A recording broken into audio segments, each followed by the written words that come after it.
तो आज हम इस वीडियो में देखने वाले हैं चैप्टर 5 का एक्सरसाइज 5.3। जी हाँ दोस्तों, इससे पहले भी क्या कहते हैं कि इस चैप्टर का 2 वीडियो बना रखे हैं, जिसमें इसी का क्वेश्चन नंबर 1 से लेकर 3 तक और 3 से लेकर 14 तक का 2 वीडियो बन रखा है।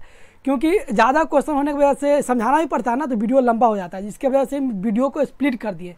तो ये मेरा तीसरा पार्ट वीडियो होने वाला है एक्सरसाइज चैप्टर 5.3 का। ठीक, तो इससे पहले के सारे वीडियो का लिंक डिस्क्रिप्शन में है, और इससे पहले के जितना भी एक्सरसाइज करवाए हैं सबका लिंक डिस्क्रिप्शन में है, आप वहाँ से देख सकते हैं। ठीक, ये क्या है, क्वाड्रेटिक इक्वेशन चैप्टर 5 का एक्सरसाइज 5.3 का पार्ट 3 वीडियो यानी तीसरा वीडियो है। ठीक, चलिए बढ़ते हैं क्वेश्चन की तरफ।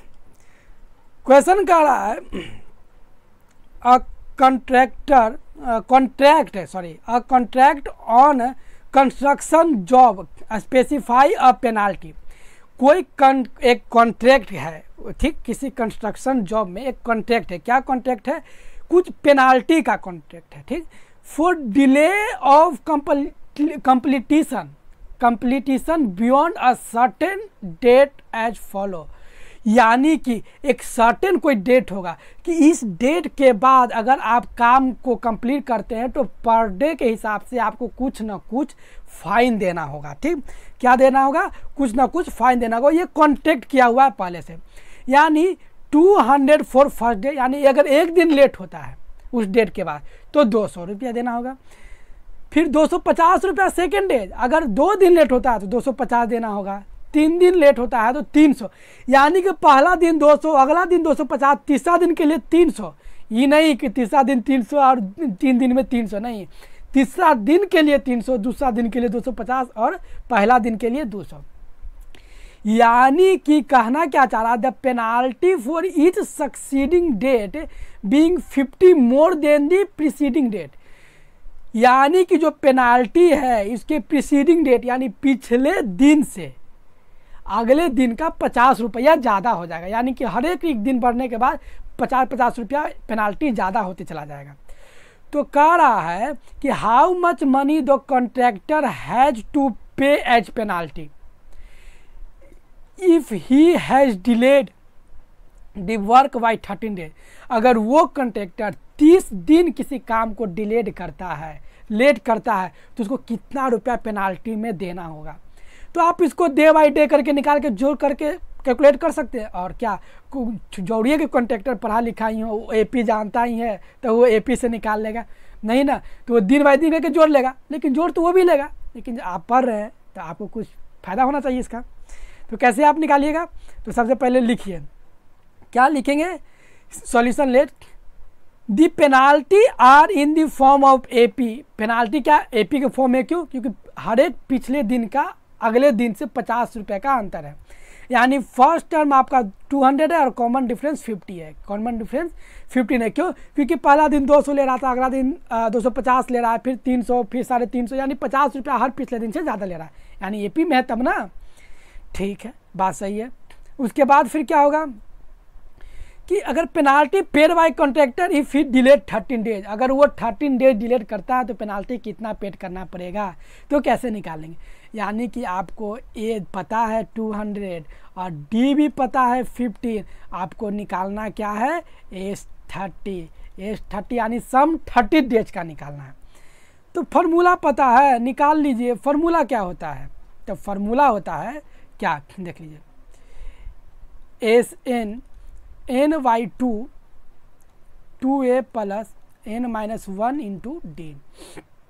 एस एन यानी S 13 by 2 into 200 plus 13 minus 1 into D है 15। ये कटेगा कितना बार में? 15 बार में। यानी कि 15 ये हो जाएगा 400 प्लस 29 इंटू 15। ठीक, यानी कि 15 इंटू 400 प्लस 29 इंटू 15 करेंगे तो ये हो जाएगा 1450। ठीक, अब आइए इसको ऊपर में मल्टीप्लाई कीजिए। जब इसको मल्टीप्लाई करेंगे तो कितना हो जाएगा? 15 इंटू, यानी कि पहले लिखिए ना, क्या लिखना होगा? S30 equal to 15 into 108,050। जब इसको आप मल्टीप्लाई कीजिएगा तो कितना आ जाएगा 27,715 एज 30 का, यानी कि उसको 27,750 रुपये 27,750 रुपीज़ उसको क्या करना होगा, कॉन्ट्रैक्टर को पेनाल्टी के रूप में देना होगा। यानी द कॉन्ट्रैक्टर हैज़ टू पे रेस 27,715 एज पेनाल्टी, उसको इतना रुपया क्या करना है, पेनाल्टी के रूप में देना होगा। ठीक, इधर क्लियर। चलिए बढ़िए नेक्स्ट क्वेश्चन की तरफ। नेक्स्ट क्वेश्चन क्या कर रहा है, नेक्स्ट क्वेश्चन कर रहा है a sum of 700 is to be used to given 7 cash prize, यानी 700 रुपया को 7 कैश प्राइज के रूप में देना है, यानी कि 7 लोगों को प्राइज के रूप में देना है। तो ये समझिए, मतलब 7 को प्राइज रखा गया, यानी कि प्राइज 1 2 3 4 5 6 होता है ना, जनरली हम लोग 3rd प्राइज तक ही जानते हैं, लेकिन यहाँ करा कि 7 प्राइज तक देना है। लेकिन देना टोटल 700 रुपीज़ ही है, ज़्यादा रुपया नहीं देना है, 700 ही देना है, लेकिन देना कितना, 7 लोगों को देना है। To a student of a school for their overall academic performance, यानी उसके ओवरऑल एकेडमिक परफॉर्मेंस जो होगा, कुछ एक्टिविटी करवाया होगा, एग्जाम होगा, कुछ में भी परफॉर्मेंस में उसको देना है स्टूडेंट को prize. Each prize is 20 less than its preceding prize, यानी कि प्रत्येक प्राइज अपने ऊपर वाले प्राइज से 20 कम होगा। यानी कि फर्स्ट प्राइज मान लेते कि अगर 50 है ना, तो सेकेंड प्राइज मेरा 30 होगा, यही करा। लेकिन है 700 को 7 भाग में बांटना है इस हिसाब से। तो कह रहा है find the value of each prize, तो ईच प्राइज की वैल्यू कैसे निकलेगा। तो आज इसको कैसे बनाते हैं, तो सबसे पहले कीजिए सॉल्यूशन और let the cost of first prize, मान लेते हैं फर्स्ट प्राइज का कॉस्ट 100 रुपया है। ठीक, जब x है तो cost of second prize x - 20। अभी जाने ना कि अपने फर्स्ट प्राइज से सेकेंड प्राइज का 20 रुपया का अंतर, सेकेंड से थर्ड का 20 रुपया कम, थर्ड से फोर्थ 20 रुपया कम, फोर्थ से फिफ्थ 20 रुपया कम। इसी तरीके से the cost of third prize 40, cost of third prize 40 x - 40, यानी 20 रुपया कम, यानी x 20 में फिर 20 घटाएंगे तो x 40 हो जाएगा। ठीक है, यानी इस तरह से देख रहे हैं कि ये AP में है, यानी कि we can see that the cost of prize are in AP, cost of prize किस में है, AP में है। तो हम इसको कैसे सॉल्व करेंगे, तो इसको सॉल्व करने के लिए सबसे पहले आप AP को लिख लीजिए। क्या है AP, x है, x - 20 हुआ, यानी AP में हुआ ना, तो इसको आप AP में लिख ही सकते हैं। तो इस टाइप से, तो यानी कि x हुआ, x - 20 हुआ, x - 40 हुआ, ये AP में आ गया। यानी कि आपको क्या पता चल गया, A पता चल गया x, और D भी पता चल गया, D क्या होगा। तो D कैसे निकालते हैं, तो 20 का तो डिफरेंस है, फर्स्ट टर्म में अगले टर्म से 20 का डिफरेंस है, लेकिन माइनस में 20 का डिफरेंस है, तो -20 होगा। अब आपको क्या निकालना है, S7 को बांटना था, S7 को बांटना था, तो नंबर ऑफ टर्म, तो नंबर ऑफ टर्म कैसे निकलेगा, तो आप पहले निकालिए SN। तो SN इजकल टू क्या होता है, N/2 2a + n - 1 इंटू, ठीक। तो n तो पता नहीं है, n हमको निकालना है, लेकिन SN पता है 700। तो N/2 2a है x + n - 1 इंटू D कितना है आपका -20। ठीक, ये इधर जाके मल्टीप्लाई होगा, तो 700 × 2, इधर होगा n 2x प्लस माइनस कर देते हैं, क्यों, क्योंकि -20 n, और ये हो जाएगा कितना, प्लस में 20। ठीक, इधर के लिए। अच्छा एक चीज़ देखिए कि यहाँ x है, यहाँ n है। अब हमको करना क्या है, तो एक चीज़ हम कर सकते हैं कि सबसे पहले आप एक को एक तरफ कर दीजिए, यानी एक पूरे टर्म को एक सब कर सकते हैं ना। कैसे है, देखिए कैसे कर सकते हैं कि n आपको पता नहीं था, n पता नहीं था, लेकिन आपको 7 प्राइज में ही बांटना है, ये भी तो आपको पता है। n कितना प्राइज में बांटना है, 7 प्राइज में, यानी आपको n भी पता था 7। कन्फ्यूजन टर्म का चीज़ है, कन्फ्यूजन होना बहुत ज़रूरी है।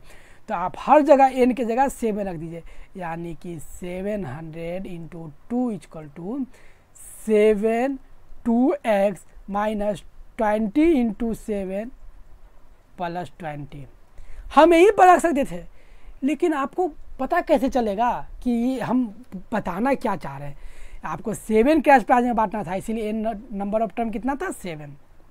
7 इधर डिवाइड में आएगा, तो 7 × 2/7 इधर कीजिएगा तो हो जाएगा कितना 20x माइनस 7 × 14 माइनस में +20 और ये कट के हो जाएगा 100, यानी कि हो जाएगा 200 इक्वल टू 2x माइनस 120। ठीक, 120 इधर आके घट जाएगा, यानी कि 2x equal to 200 minus 120, x equal to कितना हो जाएगा, तो x इक्वल टू हो जाएगा आपका कितना बचा यहाँ पर 80 बचा ना, 80/2, तो 18/2 माइनस में सॉरी, तो इधर आके क्या प्लस हो जाएगा, यहाँ पर ये माइनस में है तो इधर आके प्लस हो जाएगा, तो ये आपका हो जाता है 320।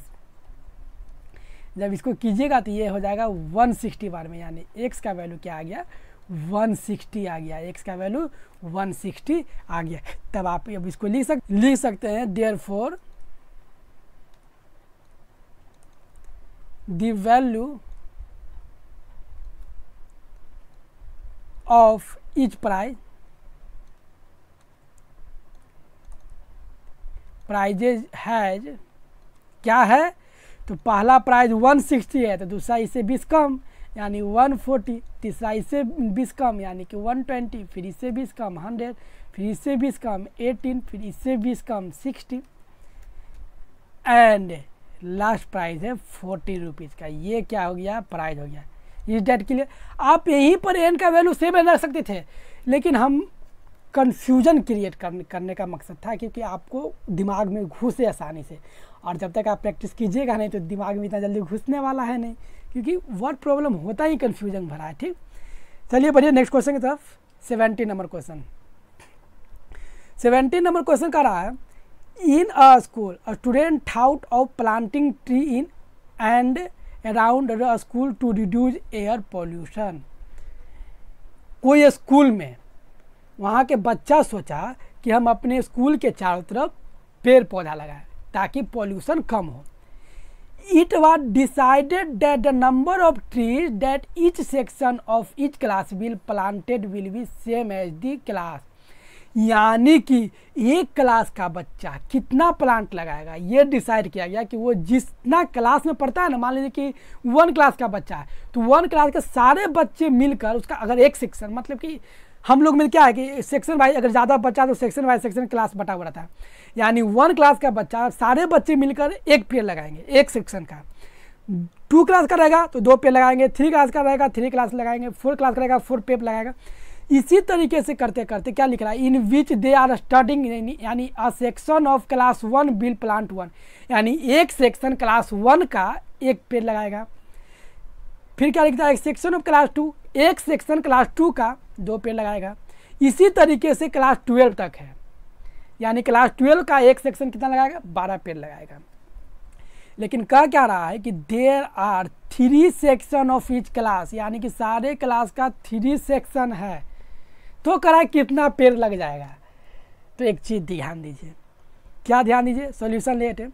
It can be observe that the number of trees planted by the student are in AP। वो जो प्लांट जो रोपेगा वो AP में है। कैसे, तो फर्स्ट क्लास का बच्चा जो वो उसका एक सेक्शन एक पेड़ लगाएगा, सेकेंड क्लास का 2 पेड़ लगाएगा, 3 क्लास का 3 लगाएगा, 4 क्लास का 4 लगाएगा, डॉट डॉट डॉट डॉट करते करते 12 क्लास का 12 लगाएगा। ठीक, यानी आपको A भी पता चल गया 1, D भी पता चल रहा है यहाँ से 1, और L भी पता चल रहा है आपको 12।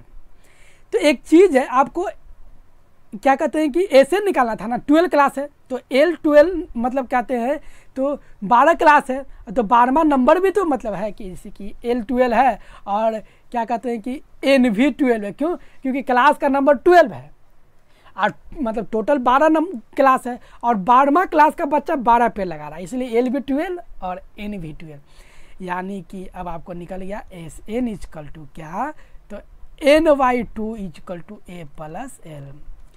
N कितना है 12, 2 A कितना है 1 और L कितना है 12, यानी ये कट गया 6 बार में, यानी कि 6 × 13 और 13 6 मल्टीप्लाई करते हैं तो होता है 78।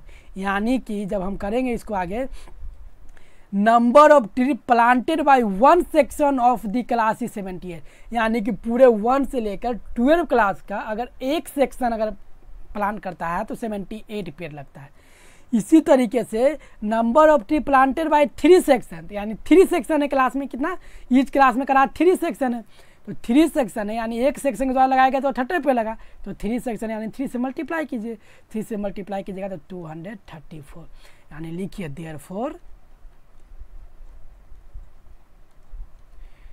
234 trees will be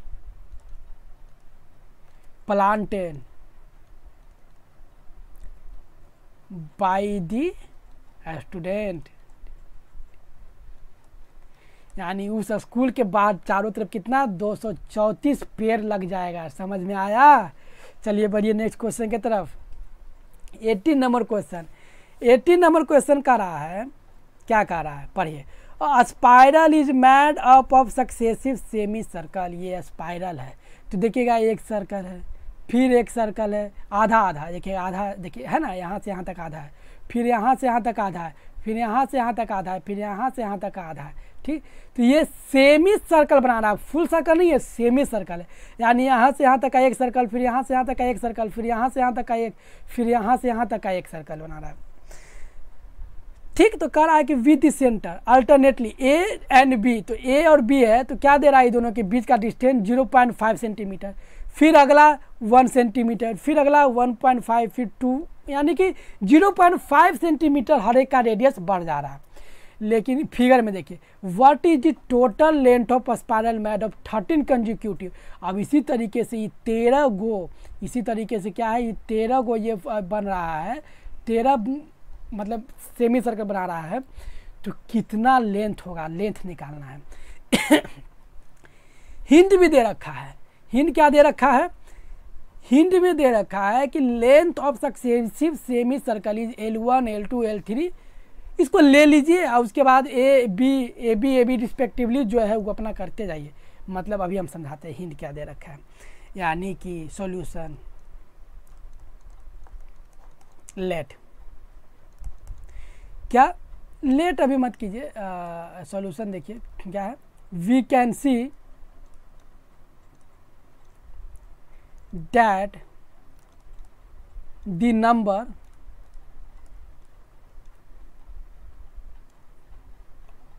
क्या कहते हैं कि number of semi circle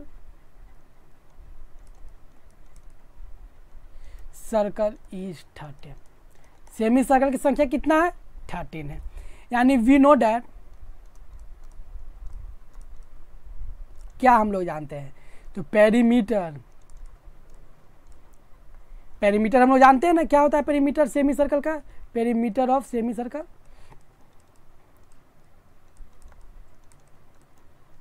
semi circle का पेरीमीटर क्या होता है, पाई आर होता है, ठीक। सेमी सर्कल का पेरीमीटर पाई आर होता है। अब आप देखिए देयरफॉर, यानी x1 लेंथ में हम x1 मान रहे हैं क्योंकि यहाँ L का रहा, लेकिन हम x1 मान लेते हैं, ठीक। तो चाहे चलिए L ही मान लीजिए, जब L दे ही रखा है तो L1 यानी पाई, रेडियस कितना दे रखा है, तो रेडियस ए का दे रखा है 0.5, ठीक। कितना दे रखा है यहाँ पर देखिए 0.5, मल्टीप्लाई कीजिए 0.5, तो ये हो जाता है आपका π/2 cm, ठीक। L2 यानी π1 यानी कि होता है ये π/cm, ठीक।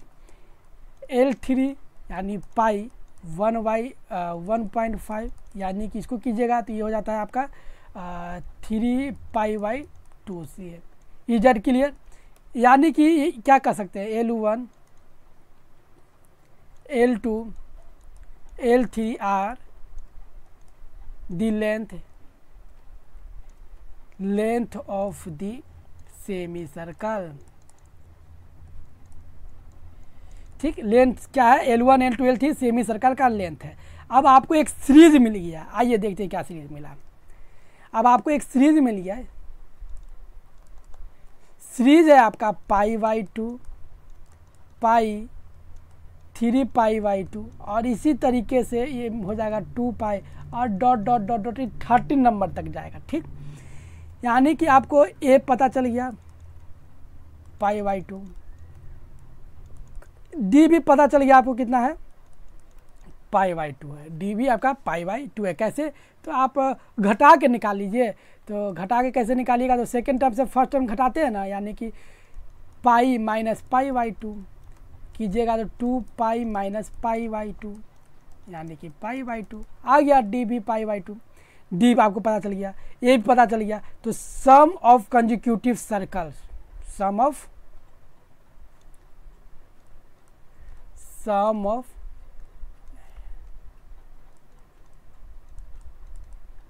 कंजिक्यूटिव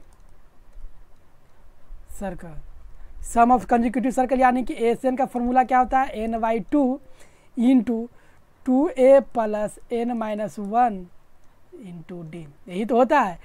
n 13 का वैल्यू, n का वैल्यू 13 यानी कि 13/2 2 और पाई का a का वैल्यू π/2 प्लस 13 - 1 और d π/2 यानी कि 13/2, ये 2 से ये 2 कट गया यानी बचा क्या? पाई बचा, ठीक, प्लस यहाँ 12 π/2, ये इससे कट गया तो क्या बचा? 13/2 into 7 pi.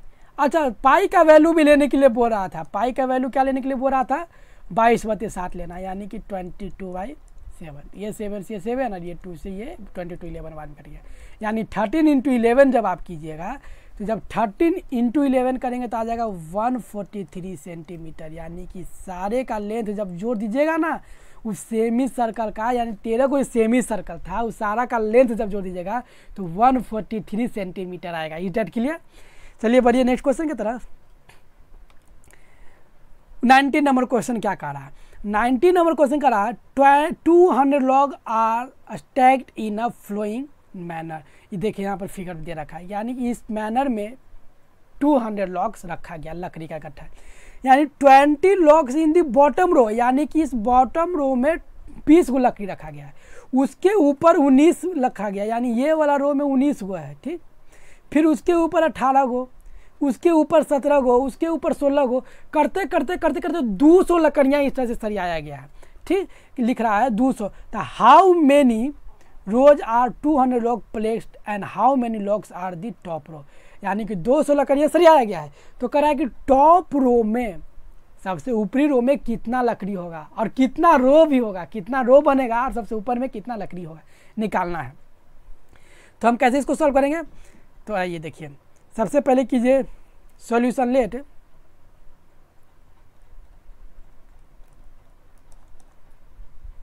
We can see that the number of logs in row are in AP, are in AP में है। कैसे? क्योंकि सबसे लास्ट में तो 20 लकड़ी है, उसके ऊपर वाले में 19 है, उसके ऊपर वाले में 18 है, उसके ऊपर वाले में 17 डॉट डॉट डॉट करते करते होगा, यानी 200 लकड़ी जहाँ ख़त्म होता है वहाँ तक होगा, यानी कि आपको ए पता चल गया, ए है ये, ए पता चल गया 20 और डी भी पता चल गया -1, ठीक। आपको एस एन भी दे रखा है 200, क्योंकि 200 लकड़ी सरियाना था। तो अब आप निकालिएगा कैसे? तो एस एन निकालने के लिए एक तरीका क्या है, देखिए यहाँ पर एस एन निकालते हैं। आइए, एस एन बराबर 200 दे रखा है, एस एन को कैसे लिख सकते हैं? तो लिख से n/2 इंटू 2a और प्लस है यहाँ पर n-1 into D equal to 200, ठीक है। n/2 तुमको पता नहीं है तो क्या कीजिए कि इस 2 को उधर भेज दीजिए, यानी n2 a का वैल्यू 20 प्लस n-1 और d का वैल्यू -1 और 200 इंटू 2, ठीक है। इसको करेंगे तो ये हो जाएगा 40 प्लस कीजिए या माइनस करते हैं तो n और -1 में मल्टीप्लाई करेंगे तो -n और ये हो जाएगा +1 इक्वल टू यहाँ जाएगा कितना 400। जब घटेगा तो ये कितना हो जाएगा 39 -n और बाहर में तो एगो n है ही इक्वल टू 400, यानी कि 39n minus n² equal to 400।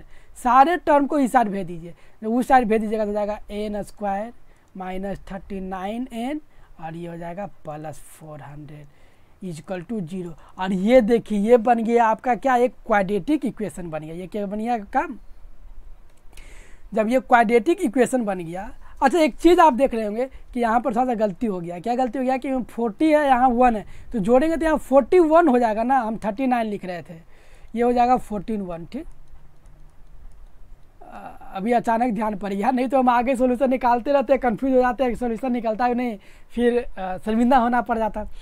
तो ये आपका क्या हो गया, ये 41 माइनस में 40 अति क्या किस में उस जाएगा तो माइनस में 41 हो जाएगा। एक चीज़ बात समझ में आया आपको।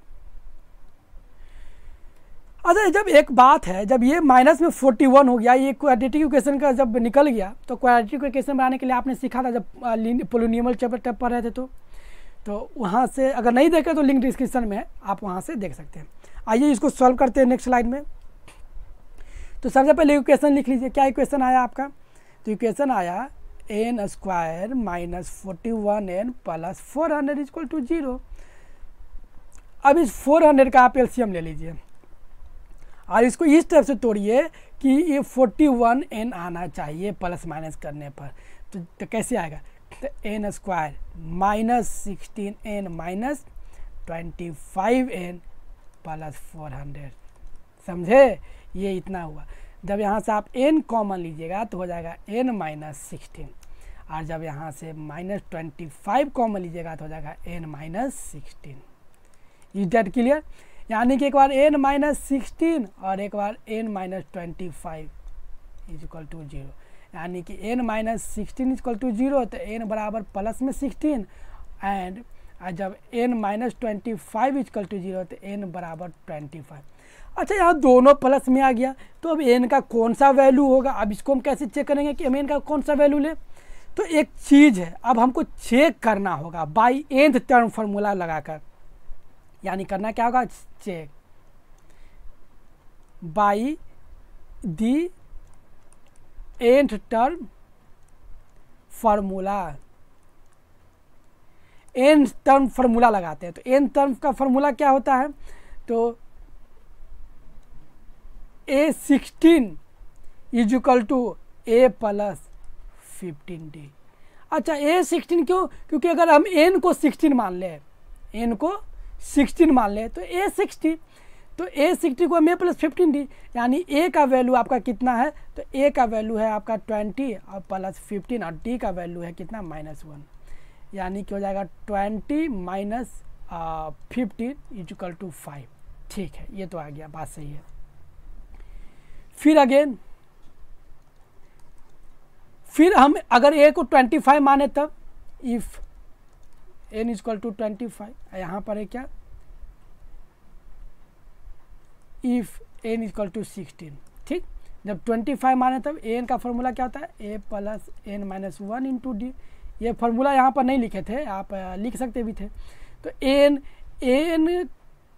25, A का वैल्यू है 20 प्लस n - 1, यानी 20 - 25 - 1 तो हो जाएगा 24, और d है आपका -1। जब कीजिएगा तो 20 - 24 यानी कि -4। अच्छा एक चीज़ देखिए कि क्या किसी भी रो में जो नंबर होगा लकड़ियों का वो निगेटिव हो सकता है क्या।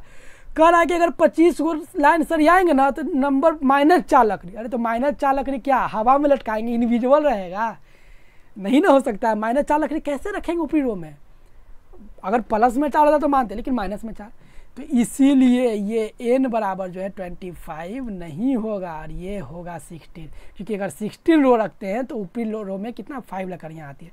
तो अब इसी को लिखना है, लिखिए hence number of logs in row can not be negative, इसलिए देयरफॉर क्या है, number of rows is equal to 16 and number of logs in 16 rows is equal to 5। ये आपका क्या हो गया, आंसर हो गया। ठीक, इज दैट क्लियर? अगर समझ में आ रहा है तो वीडियो को जरूर लाइक कीजिए और दोस्तों में शेयर करना ना भूलें। चैनल पर नया तो सब्सक्राइब भी कर लीजिए। चलिए बढ़िए नेक्स्ट क्वेश्चन की तरफ।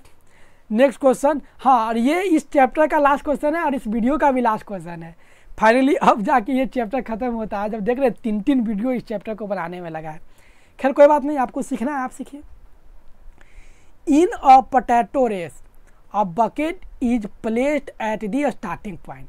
एक बकेट रखा हुआ है स्टार्टिंग पॉइंट पे, which is 5 centimetre from first potato. यहाँ देखिए पहला पोटैटो यहाँ रखा गया है, इससे 5 मीटर की दूरी पर रखा गया है। And other potatoes are placed 3 meter apart in a single line. और अगला पोटैटो यहाँ पर रखा गया जो कि 3 मीटर की दूरी पर है, फिर 3 मीटर की दूरी पर है, फिर सब पोटैटो 3-3 मीटर की दूरी पर रखा गया। There are 10 potato in line. इस लाइन में टोटल 10 पोटैटो रखा गया है। ठीक, तो जब 10 पोटैटो रखा गया है तो इस क्वेश्चन लगता है थोड़ा सा इस क्वेश्चन को अधूरा है। तो इस क्वेश्चन अधूरा है तो आप किताब में इस क्वेश्चन को देख लीजिएगा। हम आपको बता देते हैं कि यार क्या करना कर रहा है। लिख रहा है competitor start from bucket.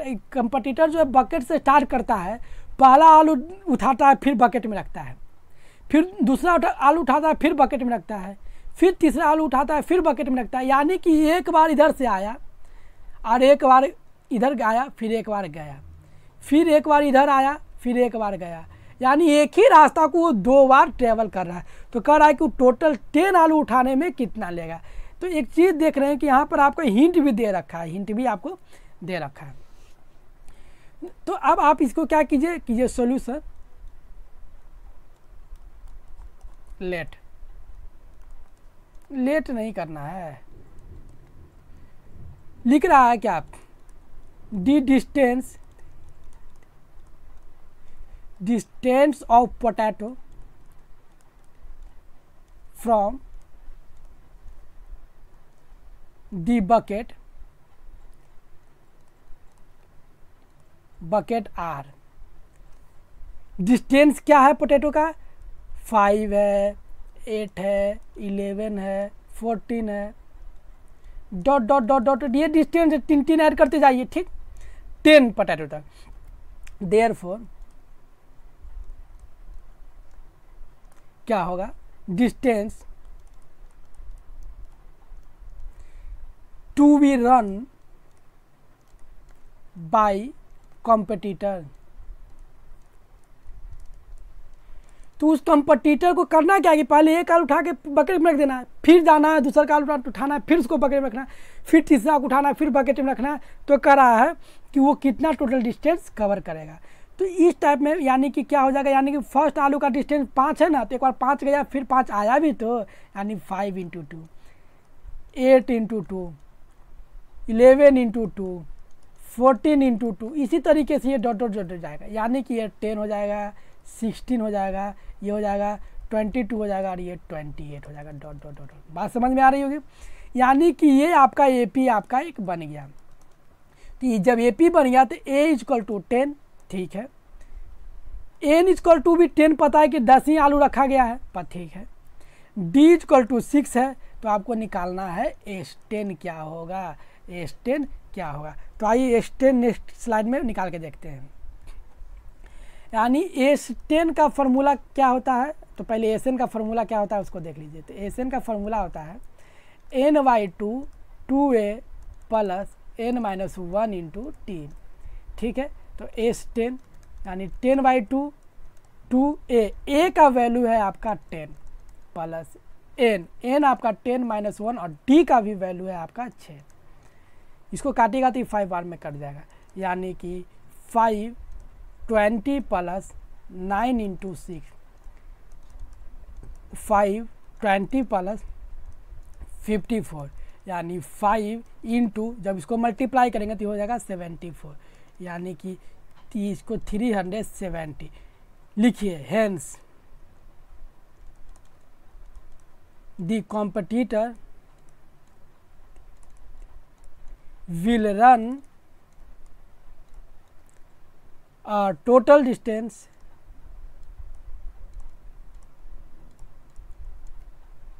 of 317 meter. उस कंपटीटर को उस आलू को उठाने, 10 आलू को उठा के रखने में कितना डिस्टेंस कवर करना पड़ा?